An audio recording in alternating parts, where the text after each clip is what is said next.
जेठानी को लेकर आएंगे।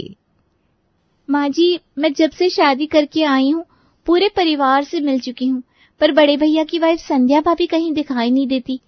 और तो और वो मेरी शादी के किसी भी फंक्शन में दिखाई नहीं दी। बहू, मुझे पता था तो ये जरूर पूछेगी। जमाना पूछता है भाई, और सभी मुझ पर ही दोष मरते हैं। अरे माँ जी, पहेलियाँ क्यों बुझा रही हैं? साफ साफ बताइए ना, क्या बात है? मुझे आपकी कोई भी बात समझ में नहीं आ रही। आएगी भी नहीं बहू, सच किसी को समझ में नहीं आता। अरे माँ, भाभी क्या हुआ? क्या बात चल रही है? अभी अभी तो आप आई हो, ऐसी क्या बात होगी सास बहू में कि खत्म ही नहीं हो रही? अरे टीना बेटा, ये छोटी बहू तेरी बड़ी भाभी संध्या के बारे में पूछ रही थी। वो कहाँ है, शादी में दिखाई नहीं दी। अब किस मुंह से राधा बहू को बताओ वो कहाँ है? माँ जी, बताने को क्या है, इसी मुंह से बता दीजिए। ओ, तो ये बात है।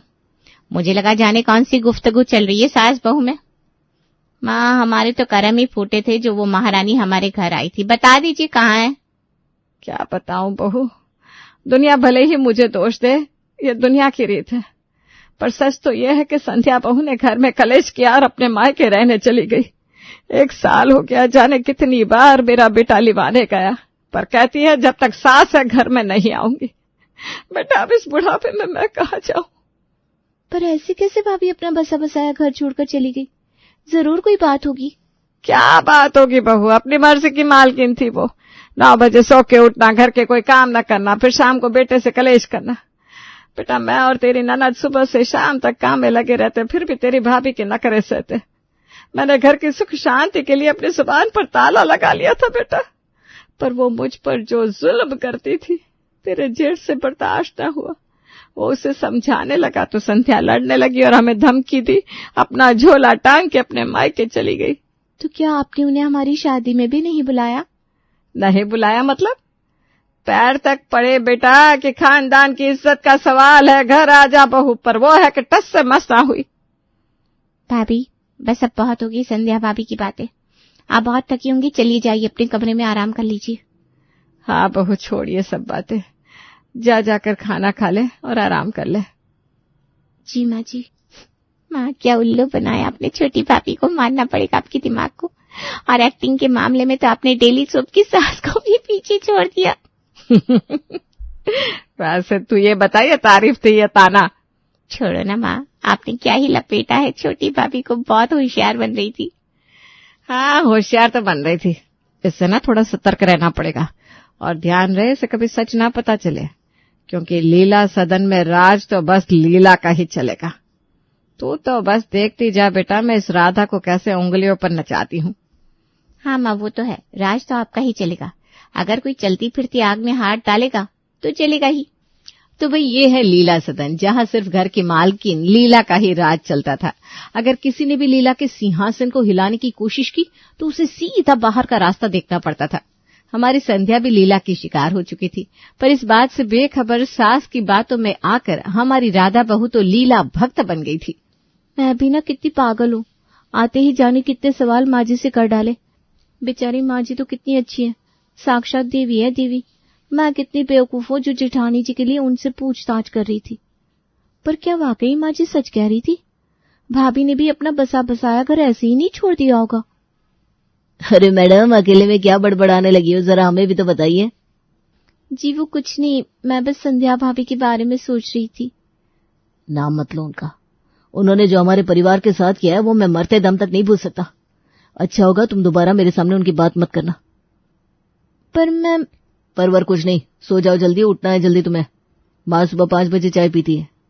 क्या 5 बजे? हे भगवान, मैं तो कभी 9 बजे भी सोकर नहीं उठी। 5 बजे उठकर कौन बनाएगा? पर बनानी तो पड़ेगी वरना सब नाराज हो जाएंगे। एक काम करती हूँ, अलार्म सेट कर लेती हूँ।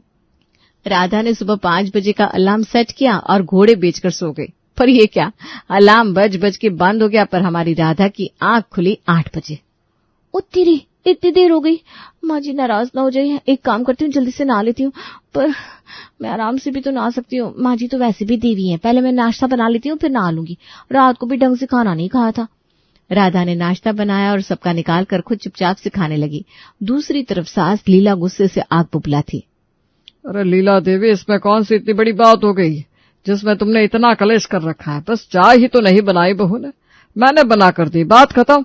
तो वो क्या यहाँ सोने आई है? आज तक मेरी चाय कभी लेट नहीं हुई।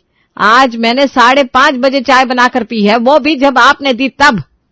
क्या हुआ माँ, इतने गुस्से में क्यों? गुस्से में क्यों ना हो, बहू के आते ही उसके पल्लू से बन गए। 8 बज गए पर अभी तक चाय नहीं मिली। क्या ये दिन देखने को बहू को घर में लाई थी? माँ चुप करिए, वो देखिए छोटी भाभी आ रही है। माँ जी नाश्ता। ये क्या है बहू, कचौड़ी और चाय? वो माँ जी दरअसल मुझे कचौड़ी बहुत पसंद है तो मैंने बना ली। आप सब भी खाओ ना, बहुत अच्छी बनी है। ये क्या भाभी, माँ कचौड़ी नहीं खाती। सुबह नाश्ते में पोहा इडली ये सब हल्का खाती है, और वैसे भी घर में नाश्ता खाना सिर्फ उनकी पसंद का बनता है। आपको अपना दिमाग लगाने की क्या जरूरत थी? पर ये क्या बात हुई ननद जी, घर में जब 10 लोग रहते हैं तो नाश्ता खाना भी सबकी पसंद का बनना चाहिए। तुम्हें शर्म नहीं आती? तुम माँ से बहन से जुबान लड़ा रही हो। अपना बेटा ठीक ही तो कह रही है बहू, घर में सबकी पसंद का खाना होना चाहिए। जाने कितने अरमान थे मेरे कि तुम आओगी, माँ की सेवा करोगी, बड़ी भाभी की तरह नहीं कि सिर्फ खुद से ही मतलब। तो भैया सासू माँ ने खेल दिया इमोशनल गेम और पति से हमारी राधा को सबके सामने पड़ गई डांट। अगले दिन, अरे बहू रात का इतना सारा खाना खराब कर दिया। बेटा चीजें पैसे से आती है, फ्री में नहीं। माँ जी सिर्फ 4 रोटियां तो है। वो दरअसल ये कल रात में पाव भाजी ले आए थे तो मैंने खा ली, फिर भूख ही नहीं रही कि खाना खाओ। और ये अभी 2 तरह की सब्जी और 2 दाल क्यों? माँ जी वो मेरी ना हमेशा से आदत है, एक सूखी सब्जी एक ग्रेवी की सब्जी, 2 दाल और अचार पापड़ के साथ खाना खाने की। ठीक है बहू, मैं तो इसलिए पूछ रही थी कि खाने की बर्बादी ना हो। ये मत सोचना कि सास ताका झाकी कर रही थी। ये माँ जी भी ना हर छोटी छोटी बात पर टोका टाकी ताक झाक करती रहती है। ऐसे मुझे डांटती रहती है, पर अजय जी और बाकी सबके सामने तो ऐसा लगता है जैसे जुबान से शहद टपक रहा हो। पता नहीं क्यों ऐसा लगता है कि इनके चेहरे पर नकाब है। टीना तो ऐसी ही है, कहीं इसी वजह से तो संध्या भाभी घर छोड़कर नहीं चली गई। एक बार संध्या भाभी और अतुल भैया से बात करके देखती हूँ। भैया मुझे ना संध्या भाभी का फोन नंबर चाहिए। क्यों राधा, तुम्हें उससे क्या काम? और वैसे भी हमारे घर में उससे कोई बात नहीं करता। उसने जो हम लोगों के साथ किया है वो हम कभी भूल नहीं सकते। भैया ये तो मुझे नहीं पता आपके बीच नाराजगी की क्या वजह है, पर मुझे ऐसा लगता है कि वो आपकी लाइफ पार्टनर है। समस्या से रिश्ते को खत्म करना ठीक नहीं है, बल्कि समस्या का समाधान जरूरी है। मुझे उससे कोई बात नहीं करनी, पर ये लो उसका नंबर, तुम्हारा मन है तो बात कर लो। जी भैया। हाँ ये भी पूछ लेना उसके पापा मम्मी कैसा है। हाँ भैया चिंता मत करो, मैं उनका हालचाल पूछ लूंगी। हेलो भाभी, नमस्ते, मैं आपकी देवरानी राधा बोल रही हूँ।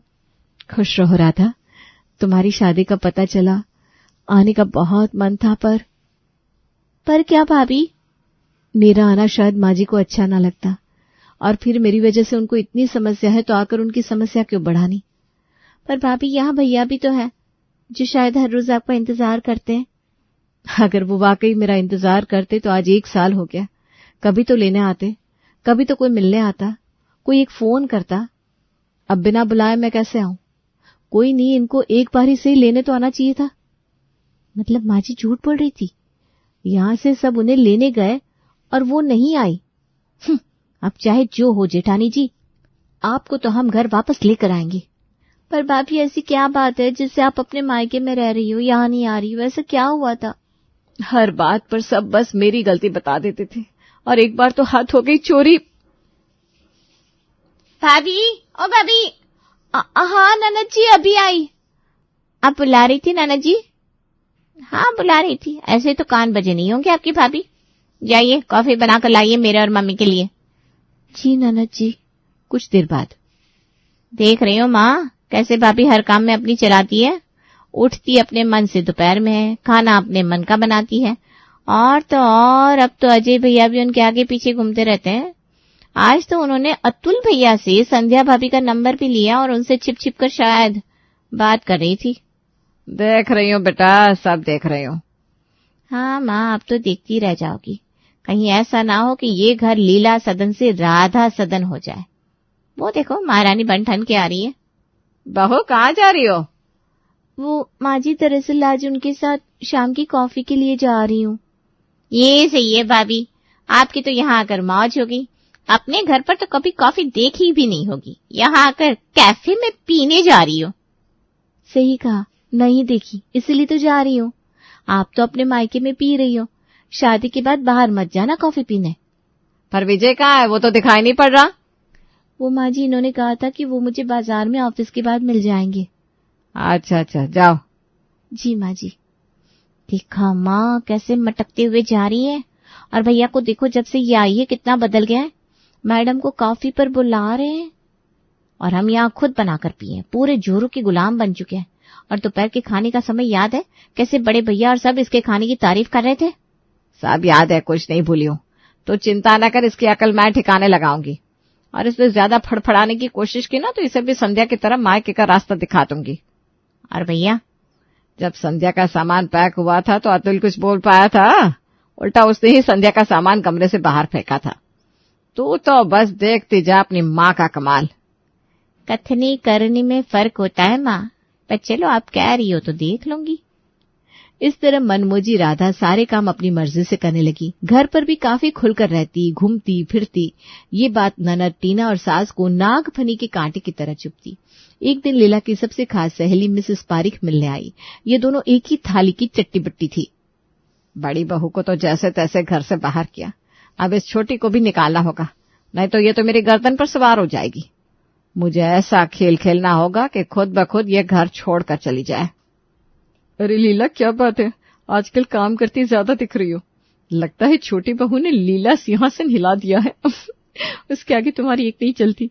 मैं तो कहती हूँ काशी निकल जाओ और भगवान का नाम लेते ही नरक निकल जाना। तो कुछ ज्यादा नहीं बोल रही है या फिर तू मुझे जानती नहीं है? अरे रे रे, तू बुरा मान गई। मैं तो इसलिए कह रही थी कि छत से देखती रहती हूँ छोटी बहू कैसे बन ठन के रहती है, आए दिन विजय के साथ घूमना फिरना, और तू घर का काम करती रहती है। ये सब देखकर मुझसे रहा नहीं गया तो सोचा तूने बड़ी बहू को तो निकाल दिया, अब छोटी को कब निकाल रही है? सुनना है आजकल लीला सदन में राधा बहू की बहुत चलने लगी है। खूब समझ रही हूँ तेरी बातों को, पर तू बस अब देखना, इसे भी ऐसे फंसाऊंगी कि ये खुद रोती हुई घर से भाग जाएगी। गुस्से की आग में जल रही लीला अगले दिन राधा के बनाई पनीर की सब्जी में ढेर सारी मिर्ची मिला देती है। अब देखना खाने पर सबके सामने कैसे इसकी बेइज्जती करती हूँ। हाँ माँ, रोनी से शक्ल हो जाएगी, बहुत नेता बनती फिरती है ना आजकल। ओहो माँ जी, तो ये सब चल रहा है। हाँ, आप तो एकता कपूर की डेली सोप की सास से भी 1000 कदम आगे निकली। पर मैं बेचारी सीधी सादी संध्या भाभी नहीं हूँ। आपकी हर चाल का जवाब है मेरे पास। फिर क्या भाई, राधा ने लिया 1 कटोरी दही और पनीर की सब्जी में मिला दिया, जिससे मिर्च का तीखापन दूर हो गया। पनीर की सब्जी तो और ज्यादा स्वादिष्ट हो गई। अरे वाह, आज तो राधा तुमने बहुत ही स्वादिष्ट पनीर की सब्जी बनाई है। ऐसी सब्जी तो पहली बार खा रहा हूँ। हाँ बहू, वाकई तुम्हारे हाथों में तो जादू है भाई। राधा की तारीफ सुनकर सास ननद जल भूनकर राख हो गई। अगले दिन छोटी बहू राधा सास के कमरे के पास से गुजर रही थी तब तो तय रहा, हम छोटी बहू पर चोरी का इल्जाम लगाएंगे और उसे बदनाम कर देंगे, फिर बेचारे घर वाले खुद ही उसे निकाल देंगे।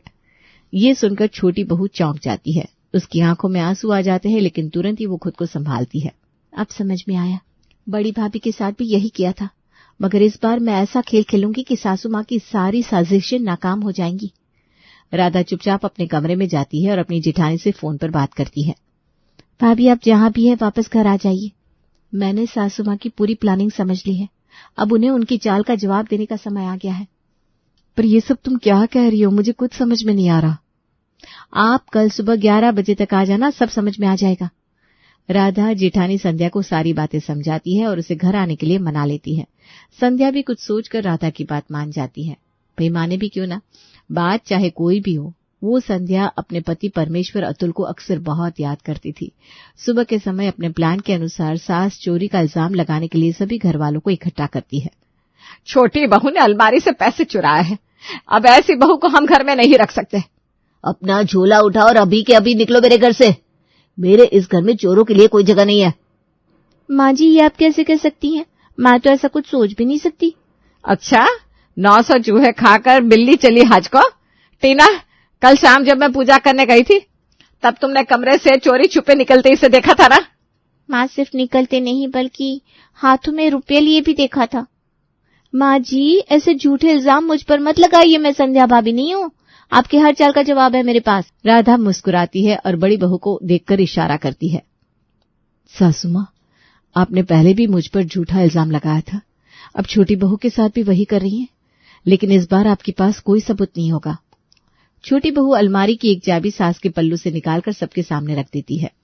सासू माँ, जब अलमारी की चाबी आपके पास थी तो मैं चोरी कैसे कर सकती हूँ? असल में साजिश कोई और कर रहा था, उसने ही ऐसे झूठे इल्जाम लगाकर जिठानी जी को घर से बाहर निकाला, और ये सब करने वाला और कोई नहीं, सासू माँ ही है। ये क्या कह रही हो राधा? तुम्हें पता भी है तुम क्या कह रही हो? क्या सबूत है तुम्हारे पास तुम्हारी बात का?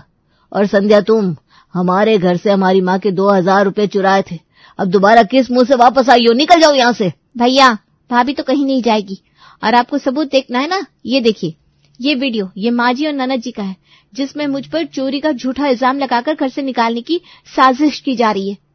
वीडियो देखकर घर के सभी लोग चौंक जाते हैं। सास ननद का तो चेहरा ही उतर जाता है। अब समझ में आया कि पहले बड़ी बहू को क्यों निकाला गया। लीला, ये सब तुम्हारी चाल थी। घर के नियम सबके लिए एक है, अपना थैला अपने मायके के लिए बांध लो। और टीना, तू जल्द से जल्द तेरे हाथ पीले करता हूं ताकि तुझे भी ये सब समझ में आए कि तूने अपनी भाभियों को कितनी तकलीफ दी। अतुल, आज से ही लड़का ढूंढना शुरू कर दे। घर के सभी लोग सास को घूरने लगते हैं और अतुल संध्या से माफी मांग लेता है। वहीं सास को अपनी गलती का एहसास होता है और वो शर्मिंदा होकर सिर झुका लेती है। मुझे माफ कर दो, मैंने गलती की। हम आपको माफ कर देंगे, लेकिन अब हमें घर से निकालने की बात मत सोचना। हम इस घर की बहुएं हैं और यहीं रहेंगी। और हाँ, अब घर में कोई भी साजिश नहीं चलेगी। हे भगवान, इस राधा की बच्ची ने तो मेरे कान काट लिए। मैं इसे सीधी सादी समझती थी, पर ये तो मुझसे भी ज्यादा सवा शेर निकली।